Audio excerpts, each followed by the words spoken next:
1+2 بيساوي 7. الإكسل بيحسب غلط؟ لا طبعا. تعالوا نعرف السبب. لو عندي معادلة مكونة من عمليات جمع وضرب وقسمة أو أكتر، مثال 1+2 لو كنا بنكتبها بالإكسل بالشكل ده هيكون الناتج خطأ ويساوي 7. هل الإكسل بيحسب خطأ؟ لا طبعا. تعالوا نعرف إيه السبب.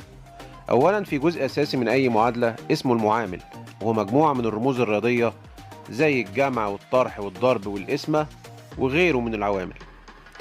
لو طلبنا من الإكسل إنه ينفذ أكتر من عملية رياضية في نفس الوقت، أكيد لازم هيرتب العمليات حسب الأولويات، وده شكل الأولوية اللي بيتعامل معاها الإكسل.